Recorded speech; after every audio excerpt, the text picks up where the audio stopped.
Yo, what's up, guys? Garrett here, aka Mr. Good Touch, and today we're going to be talking about that CP, how to set up those chance points effectively so you're doing as much as you can with them.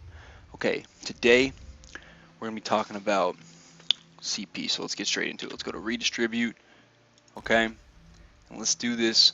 This is a good setup for me. This is what I like to do in this red tree. This is all about defense taking less damage, okay? So I like to do 60, 85, and the rest in quick recovery. All right, I think it's a good setup for Magic Nightblade. I think it's a good setup for Magic Templar. I think it's a good setup for Magic DK. I also think it's a good setup for most, if not all, stamina builds. All right. Now specifically, if you're a Magic Sork, what you want to do, okay, you're gonna drop on all these points, take away all this, pump this bitch up as high as you can. This is how you stay alive on a Magic Sork. You get those damage shields, those wards, as high as you can. Okay, and then you can come in here, you put the rest here. You don't like them there, not a big deal. Pop the rest in quick recovery if that's where you want them. Okay, but for every other build, we don't really have. We have Harness Magicka, but it's not. It's not Hardened Ward. Okay, so don't ever treat it like that. So every other build, you want to get at least 120 in here. Okay, you know why? Unchained, most broken CP passive in the game. Okay, so you're gonna be reducing the stamina cost of all abilities for 80% for 3 seconds. This is especially important on stamina builds, and equally as important on most magic builds other than the magic sork. So 50, 70, you want at least 120. You think you're taking more poison damage? Pump that up. Take this down. Do whatever you need to. But take the rest of those points, put them right here. Okay. I personally like taking a little less damage, doing a little less healing, because I think Magic DK's got a good amount of burst healing. So I like to pop this up to 85. That one at 60. That's why I like to set it up for me. So now we come to the green tree, aka the sustain tree. And the way you want to set this up on every race except Breton, okay? You hear me? Except Breton. You want to put all 67 points in your reduced cost, alright? For magic builds, that's Magician. For stamina builds, that's Warlord. The rest, you want to put in Arcanist if you're a magic build. Stamina build, Mooncalf. Now let's say you don't think you need this much sustain, okay? You take some points out of here, you put them in tumbling, you put them in anything. I suggest tumbling if you're not going to put them in your recovery though.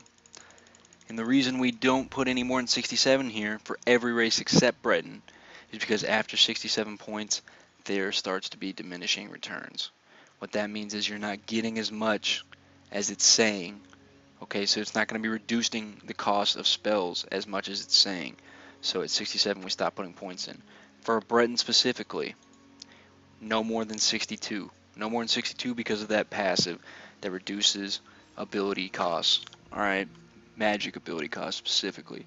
Now, those 5 points, I suggest tumbling, but you can put them wherever you want. But for me, I like them here just like that. Okay, now we come to that blue tree. This is the most experimental tree. You can do anything you want. I suggest putting as much, if you're magic build, as much points as you can in Elemental Expert without forgetting about Elfborn, Spell Erosion, and Thaumaturge, okay? Now specifically for Magic DK, I like to focus a little less on crit, a little more on those dots because you have so many of them running. So on Magic DK, you could even take this down a little bit and pump this up even more, okay? But for me, the way I like to run it, this way right here, it's a good setup for me. Now, for Magic Nightblade specifically, if you're running precise weapons and not Nern honed, okay, what we're going to do is we're going to pop this up to 29. Why 29? Because that's what you miss out if you don't have Nern honed. Alright, take some of these out, we put them here. Now you can balance them out even, or you can put more in another one. It just takes some time. You got to play around with it, you got to tinker with it, see what works best for you. Now, I'm going to take all these out real quick, and we'll go on to stamina builds. Okay, now for stamina builds, the way I like to do it, I haven't tested it with stamina builds as much, but the way I've talked with friends and you know, anyone who kind of knows what they're talking about, I'll kind of pick their brain for a little bit. But this is kind of how you want to set it up, okay? You just want to make it even across the board. Most of them in mighty, as much as you can in mighty, and then evenly spaced, no more than 10 in piercing. You don't need as much physical reduction because you have way more crit chance on a stand build than you will on a magic build. So this is how you want to do this. Something like this. You want more in mighty, you take some out of precise strikes, you put them in mighty. You want more in thaumaturge, do that. Okay. You want some in this melee weapon expert to increase your weave, you do that. Magic builds, you do the same thing with that staff expert. But the reason you need to put your points here and not here is because one, we're doing physical damage. Two, everyone is going to be running dots in a good build. Piercing, you're doing physical penetration. You need that. Okay? These are the passives you want. Especially perfect strike. That's 12% extra crit. Exploiter, that increases your damage to off-balance enemies. Not as important, but this is certainly the one you want right here for stamina builds.